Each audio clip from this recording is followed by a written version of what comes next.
And the most important nutrient we need is water. See the description of the greatest Brazilian authority on water, Dr. Lair Ribeiro. Hello, how are you? I'm so glad you came.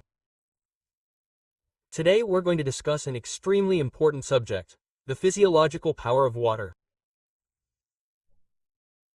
Water is the most abundant nutrient in the body.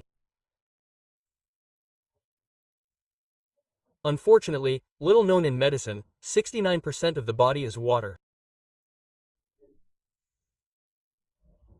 Now, if the body is water, water has a fundamental importance, greater than any other nutrient. And we in medicine learn very little and know very little about water. The analogy I'm going to make is of an aquarium. You have a fish in an aquarium. If this fish is sick, you have to check if the aquarium water is contaminated. There's no point in treating the fish without treating the aquarium water. The fish, in this case, would be the cell and the aquarium water would be the interstitium, where the cell is found in the tissue. Now, if I need to treat a sick fish, which in this case is the cell, I will first see if the fish caught the disease through contamination of the water, of the interstitium. And the interstitium in the body is also made of water. 85% of the brain is made of water. 92% of the blood is made of water. 87% of the liver is made of water. Water is the most abundant nutrient in the body. The subject of water should be the first chapter of every medical textbook, since the most abundant element should be the most studied element.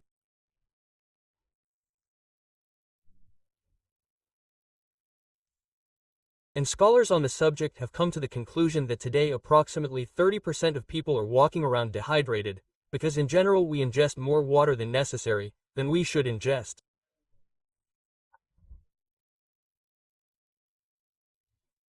When you magnetize water, you have a magnet, you place the water under the action of this magnet.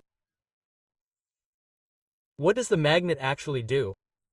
It changes the angle of this water. And when it changes the angle of the water, it consequently changes the number of molecules that come together. In other words, I can create hexagonal water, which would be the ideal water. It would be 6 water molecules together, each time forming what is called a cluster, an agglomeration, using, for example, magnets. And sometimes you find devices on the market that are used to put them in water to magnetize the water. So, when they try to magnetize water, they are actually trying to change the angle of the water, which is normally 104.5. Studies show that hexagonal water is much more beneficial to the body than water formed in the shape of a pentagon.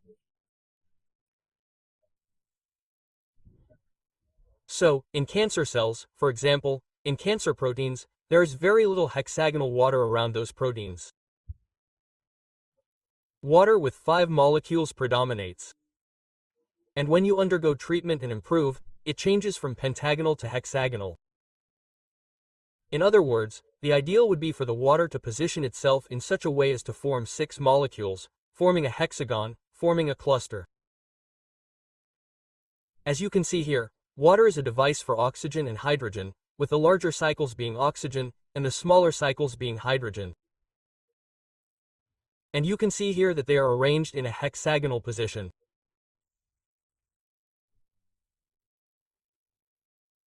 Dr. Musique John, who is a South Korean and the world's leading authority on water, states that the water surrounding abnormal proteins that cause cancer has a significant decrease in the number of hexagonal structures.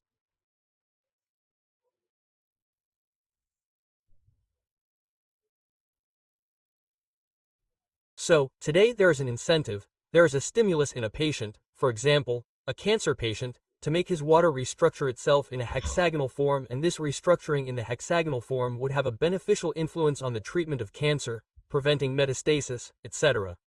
So, there are studies today showing that you can perform therapeutic therapies in the body by changing the structure of water.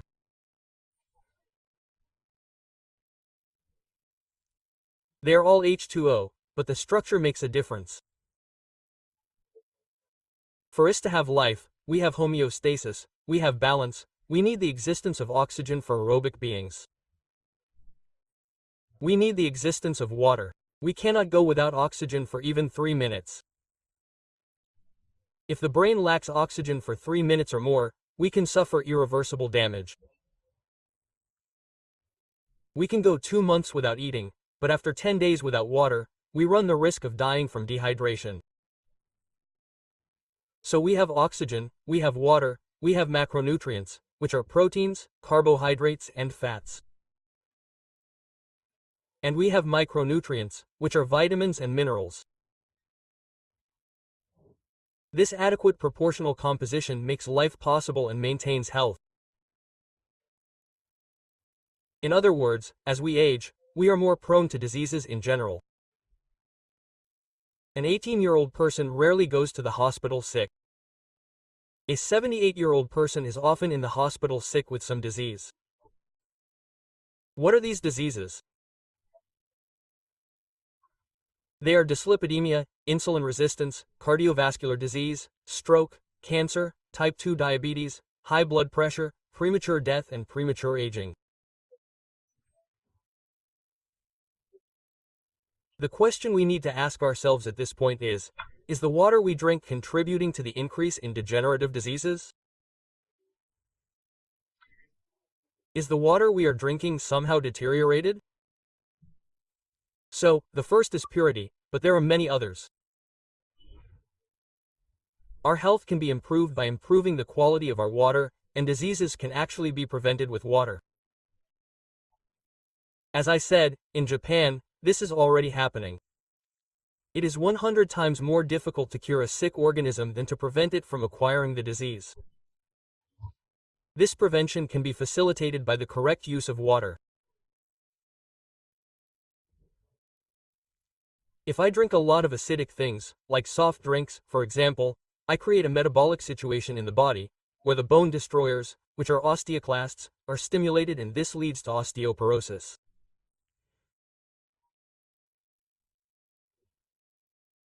Anyone who drinks soft drinks daily will develop osteoporosis in the long term.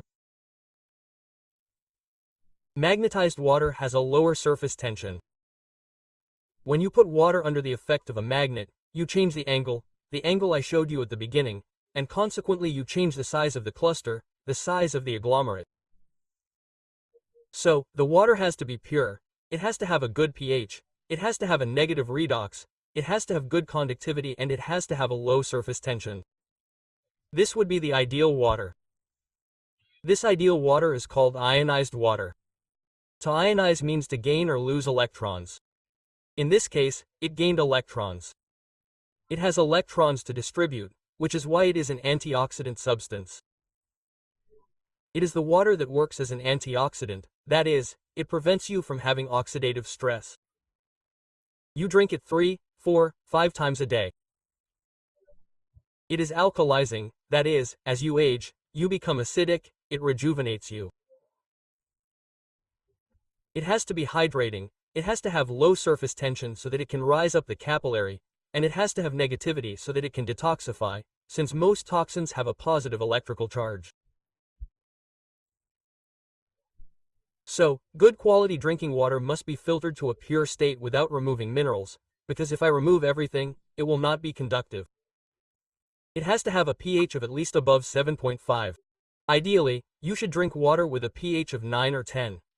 It has to have an ORP, a negative redox, to function as an antioxidant.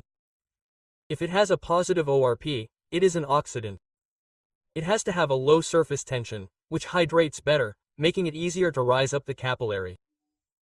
And it has to have a microcluster structure. It has to gather in groups of 6 water molecules forming a hexagon, and you should drink at least 6 to 8 glasses a day.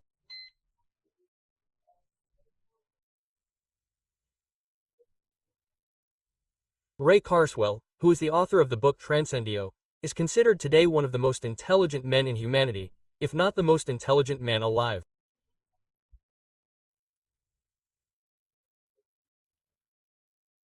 And he has in the book Transcend He has a statement that he says like this: ionized water is one of the simplest and most powerful things you can do to combat a wide range of pathological processes.